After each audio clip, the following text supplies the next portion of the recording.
Well, that was depressing.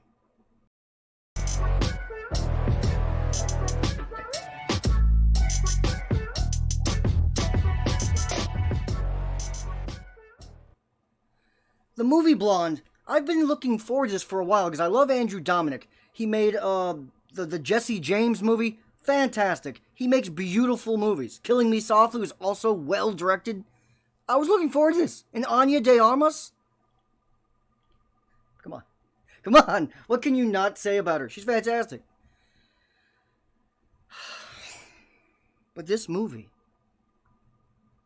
was 100% sad. 100%. No build up to like a tear-jerking ending. No like sad moment that would make you want to cry or well up at all. No.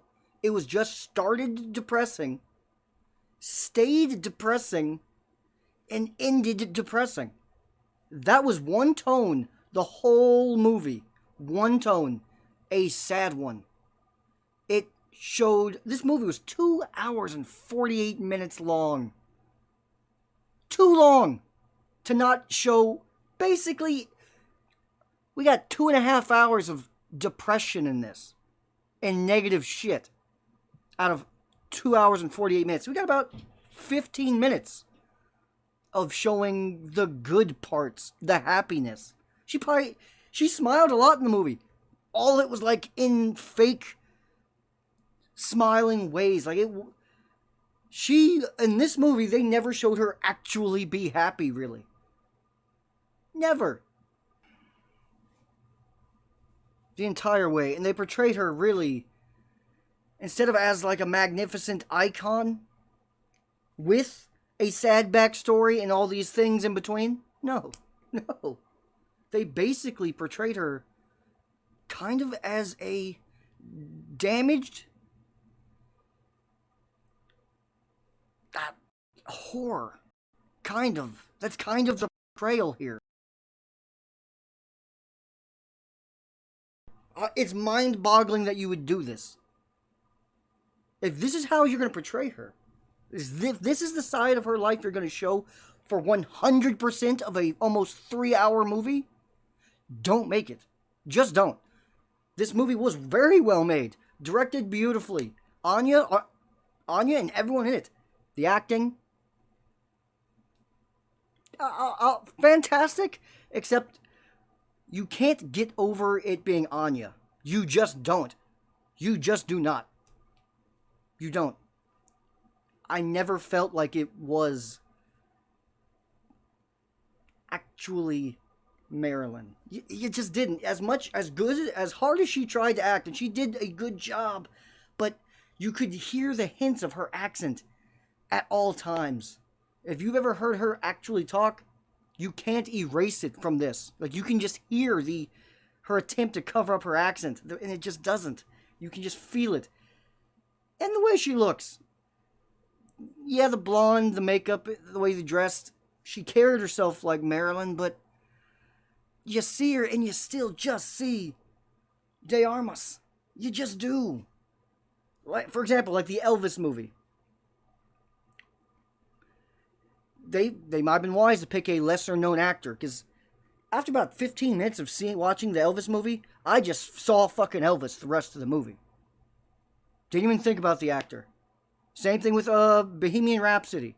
Didn't even see the actor, and he's a way more famous actor. But this, I just couldn't separate De Armas, and I couldn't do it.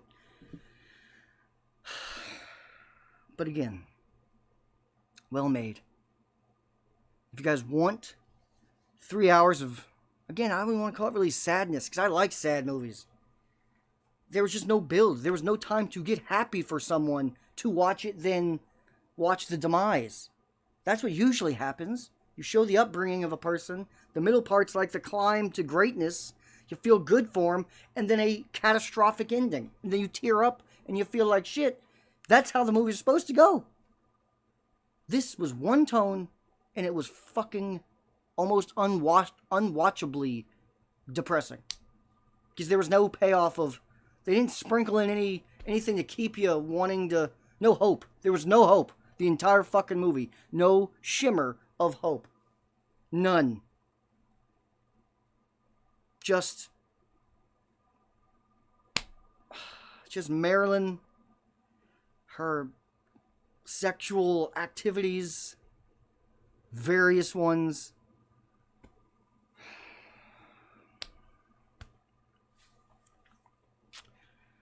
Yeah, I'm trying to give some light to this. Because, again, when you watch it, it's not a terrible movie. But it's nothing I'm ever going to watch again. I just won't. I give Blonde a C. Because it was well made, well acted. It is a good movie. Just whoever script this was, screenplay, that thought this was the fucking tone you should do for 3 hours, they should be fucking fired immediately. I don't know how this even got this far to actually be made. I don't know who read that screenplay and said, okay, that, and thought anyone would want to go to a theater or sit at home on Netflix and would leave saying that was worth my fucking time or money. Just to feel fucking sad the whole time and never get the glimmer the entire time. Yeah.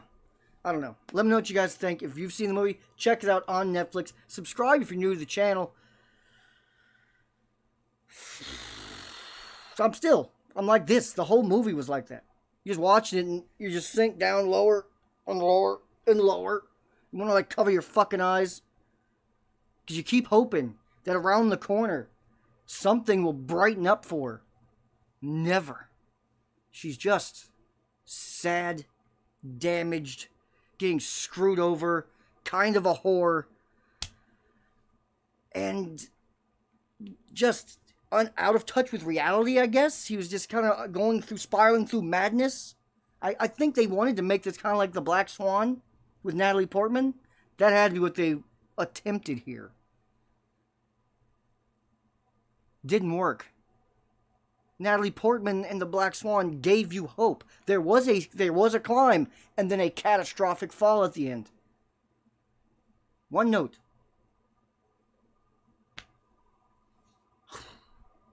Rough. That was rough.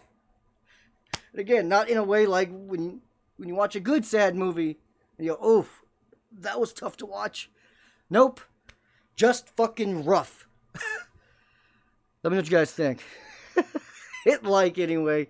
And if you let me know your grades, so I'm gonna put up a poll. If you are still here, you are a real one. Jesus Christ, why would you do it like this? It's Marilyn Monroe. She's an icon. There's so many things, good parts you could show in her life. You got 3 hours to do it too. Gave us like 15 minutes of good. What the hell were you thinking?